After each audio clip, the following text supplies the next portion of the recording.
আজকে রান্নায় কি কি করব, এই যে এখানে ডিম নিয়েছি, ডিম দিয়ে আলু রান্না করব।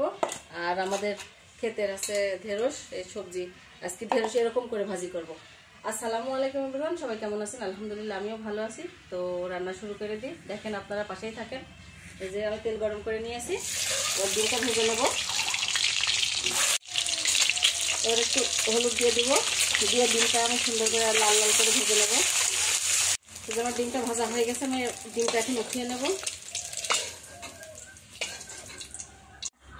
আমি এই যে মশলা বেটে নিয়েছি, শিলপাটায় বাটছি, আদা বাটা, রসুন বাটা, জিরা বাটা সব কিছু দিয়ে এবার আমি সুন্দর করে এবার মশলাটা কষিয়ে নেবো। এর ভিতরে তেলের ভিতরে তেল মনে হচ্ছে একটু কম হয়, তো আমি তেল একটু অ্যাড করে দিই, ভিতরে অ্যাড করে দিলাম। আমি এর ভিতরে একটু পানি দিয়ে দিলাম মশলাটা কষানোর জন্য।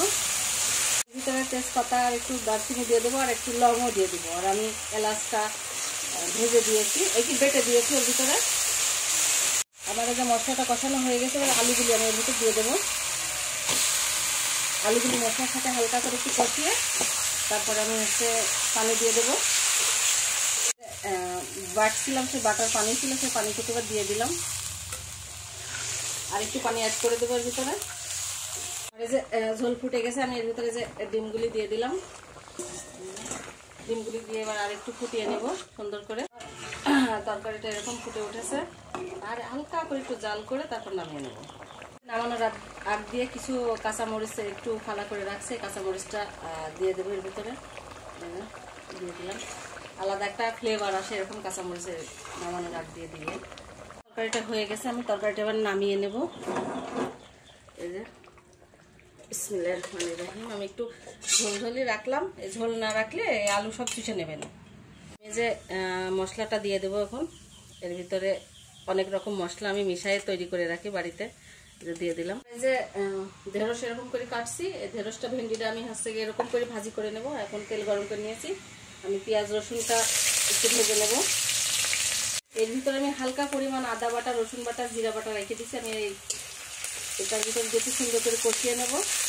হালকা করে একটু কাঁচা জিরে এর ভিতরে অ্যাড করে নেব। লবণ দিয়ে দেবো, পরিমাণ মতো লবণ দিবেন, যার যার যেটুকু লাগে। তার ভিতরে আমি একটু হলুদের ভিতরে অ্যাড করে নেব, একটু পানি দিয়ে দেবো মশলাটা কষানোর জন্য।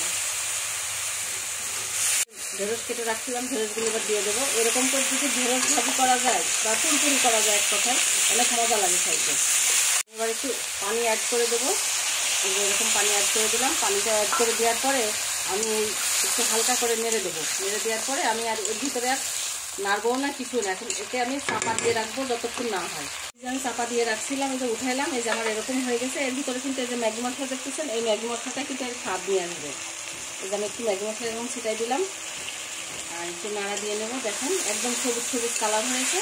অবশ্যই ম্যাগি মশলাটা এর সঙ্গে দিতে হবে, না দিলে কিন্তু সেই ফ্লেভারটা, সেই স্বাদটা আসবে না। এই যে উঠিয়ে নিচ্ছি, এখন উঠিয়ে নেবো। যে আমার এরকম হইলো, খুব স্বাদ লাগে এরকম খেতে। দেখেন কালারটা অনেক সবুজ হয়ে আছে, সুন্দর। রান্না কমপ্লিট হয়ে গেছে। আমি রান্না এই যে এখানে করলাম, ডিম দিয়ে আলু রান্না করলাম। এই যে কত সুন্দর কালার এসছে দেখেন। আর এখানে আছে আপনার ছাগলের পায়া রান্না করা আছে।